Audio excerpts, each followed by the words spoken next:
This is a CBS News special report. I'm Katie Couric at CBS News headquarters here in New York. Hello, everyone. President and Mrs. Bush are welcoming President-elect Obama and his wife, Michelle, to the White House at this hour. It's part of the transition of power that will culminate 71 days from now when Barack Obama is sworn in as the nation's 44th president. This White House meeting continues a tradition that goes back decades, usually accompanied by lots of smiles, even after a very bitter campaign. After the greeting at the South Portico, the Bushes and Obamas will walk inside, as we just saw, to meet the White House usher. The president and president-elect will then walk along the colonnade and into the Oval Office for a private meeting, no staffers.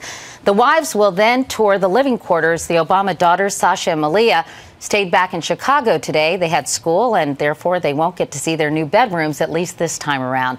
Chip Reid is at the White House. And Chip, it looks so cordial between the two parties, but boy, it was a bitter campaign. And do you think they're letting bygones be bygones, basically?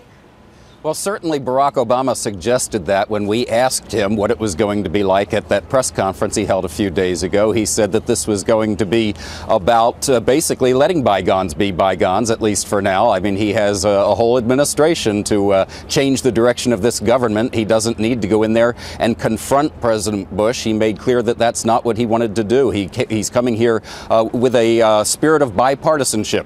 He said, we will not know what goes on exactly behind closed doors. It's only going to be the president and the president-elect in the Oval Office for this meeting, and they are treating it as a very private function. In fact, Dana Perino, White House press secretary, said a short time ago, no one can really understand what it's like for two people, one who's now commander-in-chief, one who's about to become commander-in-chief, to actually meet like this. So they're not even going to try to guess what's going to go on in there, Katie. And Chip, stand by for just a moment. We're going to go to Bob Schieffer in Washington. Bob, a lot has been written about the fact that President-elect Obama is looking into ways to reverse various Bush administration policies.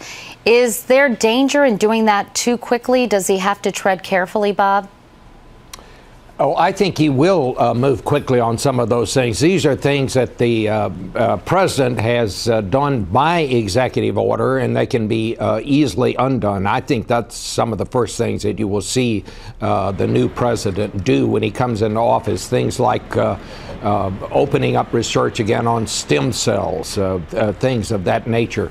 I think you will see him do that quickly, but I think today it won't be so much about what's ahead, Katie, as it will be just a nice and pleasant exchange. The president has given orders that he wants his people to cooperate in every way to make this as smooth as possible transition.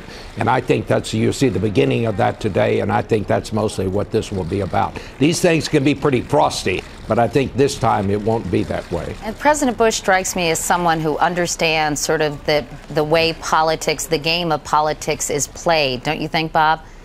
Oh, I think there's no question about that. I think the other party is, Katie, I think the Bushes are ready to go home. This has been a long and a very tough sledding for them, especially these past years. I think the president will do everything he can. Nobody but the man who is president knows how difficult this job can be, and I think you'll see him do everything he can to make this transition smooth. We should mention, Bob, as we're watching pictures of President-elect Obama and President Bush walk along the colonnade, as we mentioned, they're going to have a face-to-face meeting, no staffers, just to talk about, I'm sure, various things about the transition as well. Bob Schieffer, thank you. Chip Reid, thank you very much at the White House today. And there will be much more about this White House meeting on your local news on this CBS station, on CBSNews.com, and, of course, tonight on the CBS Evening News. Until then, I'm Katie Couric in New York. Have a great day.